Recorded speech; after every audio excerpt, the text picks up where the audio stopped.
Yeah, I mean, it was not an easy match.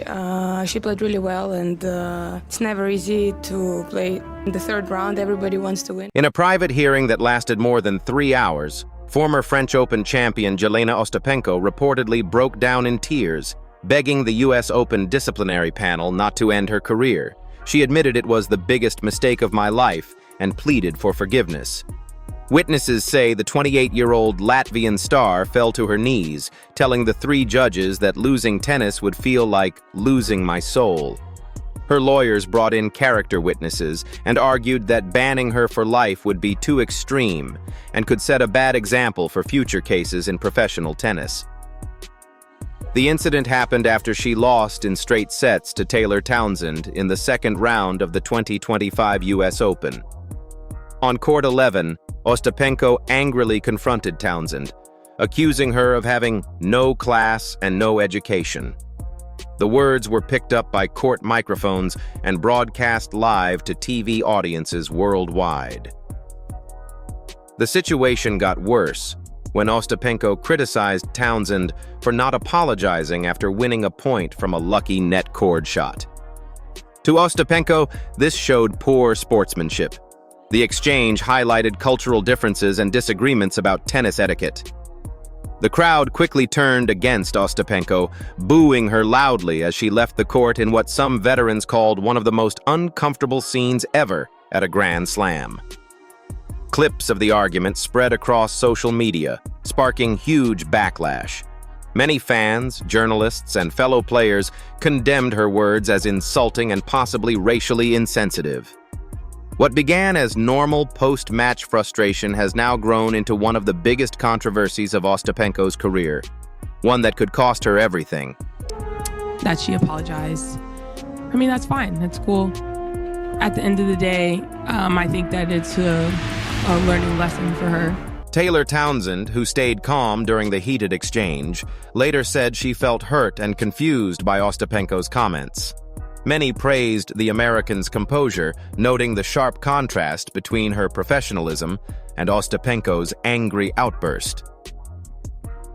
Because the incident happened at one of the biggest tournaments in tennis and was broadcast worldwide, its impact was magnified. The U.S. Open's massive audience meant the remarks were immediately examined not just by tennis fans, but also by mainstream sports media and social commentators, many of whom questioned the deeper implications of Ostapenko's words. Tournament officials scrambled to respond, holding emergency meetings to decide on possible disciplinary action. The controversy forced the sport to confront bigger issues, like what counts as acceptable behavior, how cultural sensitivity should be handled, and where the line lies between passion and misconduct. Under the Grand Slam Code of Conduct and ITF rules, penalties for player misconduct range from warnings and point deductions to game penalties, disqualification, heavy fines, and even bans from future tournaments. Referees also have wide discretion to impose harsher punishments, including stripping prize money or barring a player entirely if the behavior is judged to seriously harm the reputation of the sport. The rules specifically cover verbal abuse and unsportsmanlike conduct, with tougher penalties allowed if the behavior is especially harmful or damaging to tennis's image. Factors considered include the public visibility of the incident, its effect on other players, and whether it shows a pattern of misconduct. According to analysts at The Athletic, verbal outbursts in tennis usually result in fines or code violations, while disqualification is generally reserved for physical threats or repeated extreme behavior. A full ban in this case would therefore be highly unusual and mark a major escalation compared to past disciplinary decisions. The complexity of Jelena Ostapenko's case comes from more than just standard misconduct rules. It also raises questions about cultural sensitivity and the sport's responsibility to address language that some may view as discriminatory. This makes the situation far more complicated than a typical case of unsportsmanlike conduct. After heavy backlash, Ostapenko posted a formal apology on Instagram. She said English is not her first language, and that she only meant to criticize what she saw as poor tennis etiquette, not to offend on racial grounds. but her apology did little to calm the criticism, especially from big names in the tennis world. Four-time Grand Slam champion Naomi Osaka strongly condemned Ostapenko's words, calling them among the worst things you could say to a black player. Osaka's response carried huge weight given her reputation in the sport and her history of speaking out on social justice issues. Her comments pushed the WTA to act more firmly and made it clear the incident was about more than just an on-court argument. Taylor Townsend admitted she was deeply hurt by the remarks. While she accepted the apology as a possible learning moment, she noted that Ostapenko never apologized to her directly. Many observers saw that as a missed chance for true reconciliation. The controversy has sparked wider conversations in tennis about cultural sensitivity, language barriers, and the responsibility of international players to understand how their words might be received in different cultures. It also highlighted the challenges of a global sport where athletes from many backgrounds compete on the same stage. The possibility of a lifetime ban for Ostapenko has been widely debated. Such a penalty would be unprecedented for on-court behavior, as lifetime bans in tennis have historically only been given for extreme cases like doping or match fixing. Even serious code violations by top players in the past usually led to fines and warnings, not suspensions that stopped them from competing. This history shows that tennis has generally preferred education and financial penalties over punishments that could end a player's career. Officials recognize that tennis careers are short, and banning someone from competition has enormous personal and financial consequences. WTA insiders warn that if the organization did impose a lifetime ban, it would mark a dramatic change in disciplinary policy and almost certainly lead to legal challenges from players' unions and agents. Many would question whether the punishment fits the offense and whether it sets the right precedent for the future. The organization is under pressure to balance real accountability with a fair response, especially given the global spotlight on this case. Officials must weigh not just Ostapenko's situation, but also the precedent their decision will set for handling future incidents.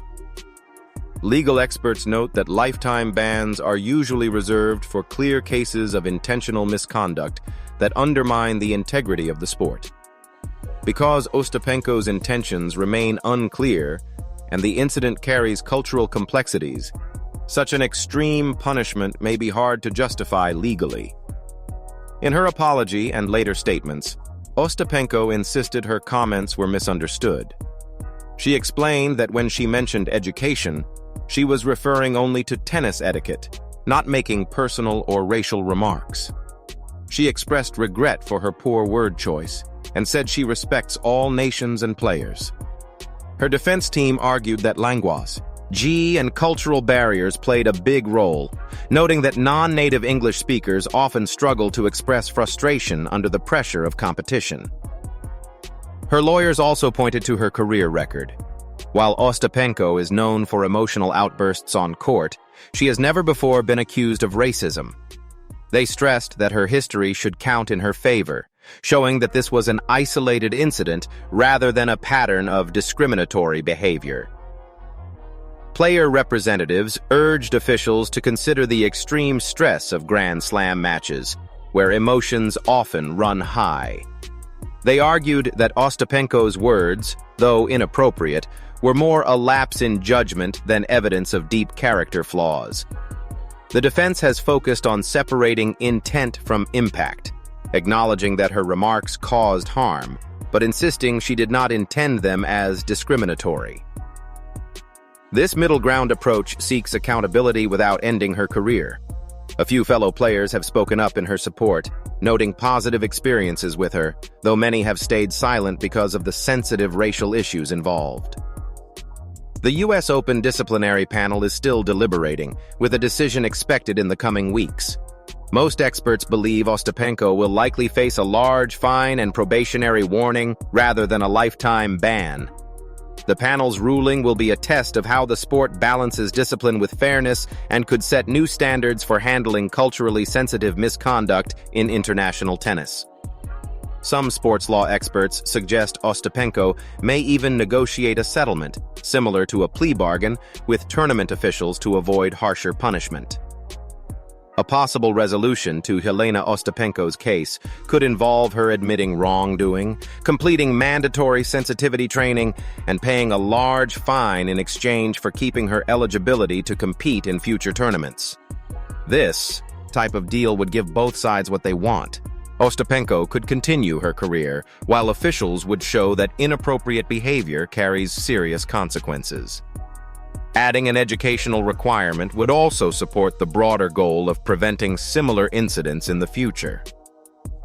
At the same time, Ostapenko's sponsors are watching closely. Some have paused promotional campaigns until the disciplinary panel reaches a final decision, highlighting how the controversy extends beyond the court into her commercial relationships. Her ability to restore her public image and rebuild trust with fans and sponsors will depend on how she acts in the coming weeks. Both groups will be looking for signs that she truly understands why her remarks were harmful and that she is committed to making meaningful changes. Industry experts note that tennis has historically been forgiving toward players who show real remorse and take steps to improve. However, because this case touches on sensitive racial issues, Ostapenko may need to undergo a longer and more thorough rehabilitation process than in typical disciplinary cases. The final ruling in her case will be a key test of how professional tennis handles discriminatory behavior while still protecting players' right to compete. Whatever decision is made, it will likely shape future standards for discipline and player conduct across the sport. Even before the outcome, the controversy has already sparked important discussions in tennis about cultural sensitivity, language barriers, and professional responsibility. These broader conversations may prove to be the most lasting impact of the incident, outliving the specific punishment Ostapenko receives.